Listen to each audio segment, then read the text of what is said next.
Գյուրջան Կասկադ, հասանելի բնակարաններ 65 ամիս մարման ժամկետով։ Վերջերս երբ հրապարակվեցին մեր նոր կենսաչափական անձնագրերի նմուշները, բավականին ակտիվ քննարկում տեղի ունեցավ ու երկու հարց ունեմ ձեզ։ Նախ առաջինը, չնայած դուք ձեր խոսքում նշեցիք, խնդրում եմ մեկ անգամ էլ մեր հանրությանը տեղեկացնեք, թե ինչով են կարևոր կենսաչափական անձնագրերը, դրանց ներդրումը վիզաների ազատականացման գործընթացի համատեքստում, եւ երկրորդ, շատերը ասում են, որ իրենք ունեցել են արդեն եւ մինչեւ հիմա էլ ունեն կենսաչափական անձնագրեր, որտեղ մի պահ ներդրվեց, հետո այդ process-ը կանգ առավ, այստեղ էլ կարող եք նշել, թե նախկինում տրամադրված այդ անձնագրերը եւ նոր սերնդի անձնագրերը իրարից ինչով են տարբերվում եւ տեխնիկական առումով նորերը ինչ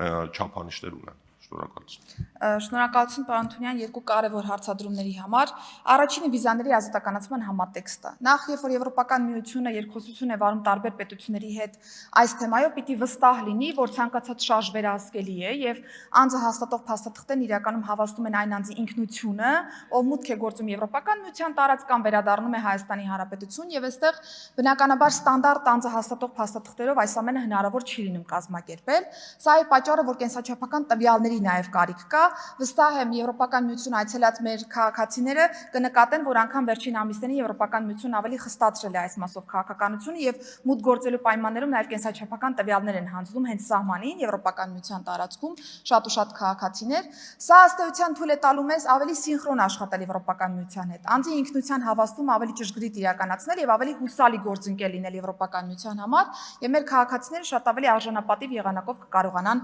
ճանապարհորդել։ Եվ նաև ուզում եմ փաստել, որ առաջընթացի զեկույցում հստակ ամրագրվում է, որ Հայաստան այսօր ուղղությամբ ունի առաջանցիկ տեմպեր, սա նշանակում է, որ արել ենք անգամ ավելին, քան ակնկալվում էր առաջին զեկույցի շրջանակներում։ Երկրորդ հարցադրման անդրադառնամ, բայց ձեր արձագանքից հետո։ Արձագանք համեցի։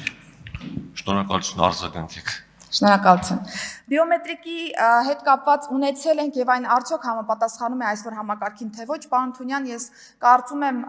որ մենք նաև պիտի ռեակցիա տանք այն բոլոր մանիպուլատիվ հայտարարություններին, որոնք այս ուղղությամբ իրականացվում են, որովհետև այո, մենք անունով ունեցել ենք բիոմետրիկ համակարգ, որտեղ որ այո, նշանը կտեսնեք փաստաթղթի վրա, բայց այն որևէ աղերս չունի